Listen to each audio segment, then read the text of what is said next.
ಎಲ್ಲರ ಸಹಕಾರದಿಂದ ರಾಜ್ಯದ ಅಧ್ಯಕ್ಷನಾಗಿ ಮುಂದುವರಿತೇನೆ, ಪಕ್ಷವನ್ನು ಬಲಪಡಿಸ್ತಕ್ಕಂಥ ಕೆಲಸ ಮಾಡ್ತೇನೆ ಅನ್ನುವ ಸಂಪೂರ್ಣ ವಿಶ್ವಾಸ ನನಗಿದೆ. ವಂಶ ಪಾರಂಪರ ಕುಟುಂಬ ರಾಜಕಾರಣದಿಂದ BJP ಮುಕ್ತ ಆಗಲಿ, ಅಲ್ಲಿಂದ ಭ್ರಷ್ಟಾಚಾರ ಆರೋಪ ಇರೋಂಥವ್ರು ನೇತೃತ್ವ ಕೊಡಬಾರ್ದು ಅನ್ನೋ 3 ಪಾಯಿಂಟ್ ಬಿಟ್ಟರೆ, ಅಜೆಂಡಾ ಬಿಟ್ಟರೆ ನಮ್ದು ಏನೂ ಇಲ್ಲ.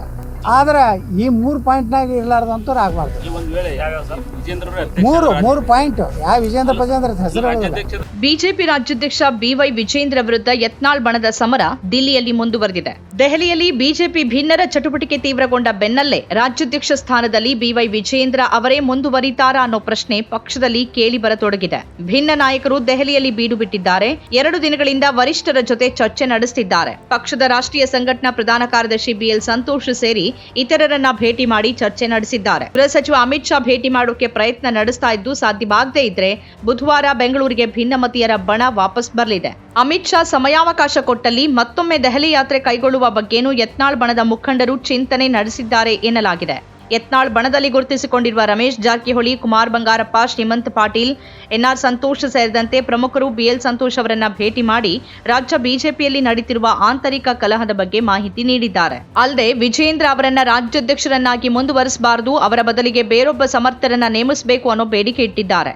ಯತ್ನಾಳ್ ಮತ್ತಿತರ ಕೆಲ ಮುಖಂಡರು ಮಂಗಳವಾರ ರಾತ್ರಿ ದಿಲ್ಲಿಯನ್ನ ತಲುಪಿದ್ದಾರೆ.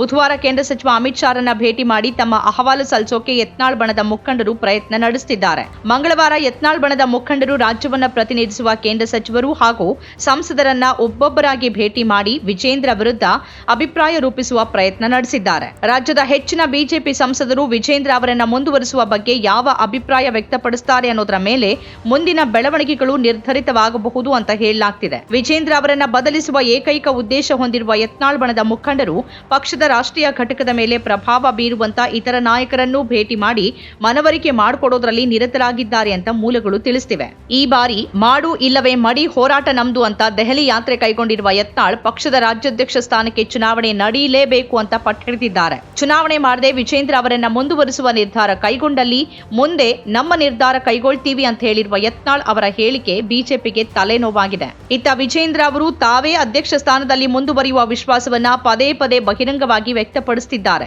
ಯತ್ನಾಳ್ ಬಣದ ಸಂಖ್ಯೆ ಈಗ ಮೊದಲಿನಂತೆ ಸಣ್ಣದಾಗುವುದಿಲ್ಲ. ಈ ಬಣದ ನಡೆಯನ್ನ ಅನೇಕ ಹಿರಿಯ ನಾಯಕರು ಪರೋಕ್ಷವಾಗಿ ಬೆಂಬಲಿಸ್ತಾ ಇದ್ದಾರೆ. ಹೀಗಾಗಿ ಒಂದೋ ಯತ್ನಾಳ್ ಬಣವನ್ನ ಸಮಾಧಾನಗೊಳಿಸಬೇಕು ಅಥವಾ ವಿಜಯೇಂದ್ರ ಅವರ ಮನವೊಲಿಸಬೇಕು. ಈ ಎರಡರ ಮಧ್ಯೆ ಒಂದು ದಾರಿ ಹುಡುಕೋ ಬಗ್ಗೆನೂ ವರಿಷ್ಠರು ಚಿಂತನೆ ನಡೆಸಿದ್ದಾರೆ. ಬುಧವಾರ ದೆಹಲಿ ವಿಧಾನಸಭೆ ಚುನಾವಣೆ ಮತದಾನ ಮುಗಿತಿರೋ ಹಿನ್ನೆಲೆಯಲ್ಲಿ ರಾಜ್ಯ ಬಿಜೆಪಿಯ ಆಂತರಿಕ ಕಲಹಕ್ಕೆ ಪರಿಹಾರ ಸಿಗಬಹುದು ಅನ್ನೋ ನಿರೀಕ್ಷೆಯಲ್ಲಿ ನಾಯಕರಿದ್ದಾರೆ. ಆದರೆ ಹೈಕಮಾಂಡ್ ನಿರ್ಧಾರ ಏನಾಗಿರಬಹುದು ಅನ್ನೋದೇ ಈಗ ಬಿಜೆಪಿ ಕಾರ್ಯಕರ್ತರ ಪಾಲಿಗೆ ಯಕ್ಷ ಪ್ರಶ್ನೆಯಾಗಿ ಉಳಿದಿದೆ.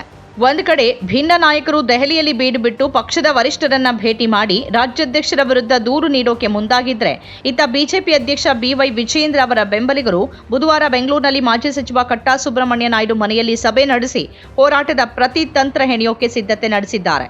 ಈ ಬಗ್ಗೆ ಮಾಜಿ ಸಚಿವ ರೇಣುಕಾಚಾರ್ಯ ಮಾಹಿತಿ ನೀಡಿದ್ದಾರೆ. ಒಟ್ಟಾರೆ ಮುಂದಿನ 1 ವಾರದಲ್ಲಿ ರಾಜ್ಯ ಬಿಜೆಪಿ ಗೊಂದಲಕ್ಕೆ ತೆರೆ ಬೀಳುವ ಸಾಧ್ಯತೆ ಕಾಣ್ತಾ ಇದೆ. ಆದರೆ ವರಿಷ್ಠರು ಏನೇ ನಿರ್ಧಾರವನ್ನ ತೆಗೆದುಕೊಂಡ್ರು ಅದು ತಕ್ಷಣದ ತೇಪೆ ಮಾತ್ರ ಆಗಲಿದೆ. ಭಿನ್ನಮತ ಹಾಗೆ ಮುಂದುವರಿಯಲಿದೆ ಅಂತಾನೆ ಹೇಳಲಾಗ್ತಿದೆ. ಯಾವ ಬಣದ ಪರ ವರಿಷ್ಠರು ನಿರ್ಧಾರವನ್ನ ತೆಗೆದುಕೊಂಡ್ರು ಮತ್ತೊಂದು ಬಣ ತಲೆನೋವಾಗಿ ಪರಿವರ್ತನೆ ಆಗೋದು ಖಚಿತ ಅಂತಾನೆ ಹೇಳಲಾಗ್ತಾ ಇದೆ. ಸ್ವತಂತ್ರ ಪತ್ರಿಕೋದ್ಯಮ ಇಂದಿನ ತುರ್ತು, ಅದನ್ನ ವಾರ್ತಾ ಭಾರತಿ ಮಾಡ್ತಾ ಇದೆ. ನಮ್ಮ ಚಾನೆಲ್ ಅನ್ನ ಸಬ್ಸ್ಕ್ರೈಬ್ ಮಾಡೋದ್ರ ಜೊತೆಗೆ ಬೆಲ್ ಐಕಾನ್ ಒತ್ತಿ ನಮ್ಮನ್ನು ಬೆಂಬಲಿಸಿ. ಹಾಗೆ ನಮ್ಮ ಕಾರ್ಯಕ್ರಮಗಳನ್ನು ಲೈಕ್ ಮಾಡಿ, ಕಮೆಂಟ್ ಮಾಡಿ, ಅದನ್ನು ಬೇರೆಯವರಿಗೂ ಕೂಡ ಶೇರ್ ಮಾಡಿ. ಹೀಗೆ ನೀವು ಮಾಡಿದಾಗ ನಮ್ಮ ಚಾನೆಲ್ ಮತ್ತಷ್ಟು ಜನರಿಗೆ ತಲುಪತ್ತೆ. ಆ ಮೂಲಕ ನಮಗೆ ಸಹಕಾರ ಆಗುತ್ತೆ.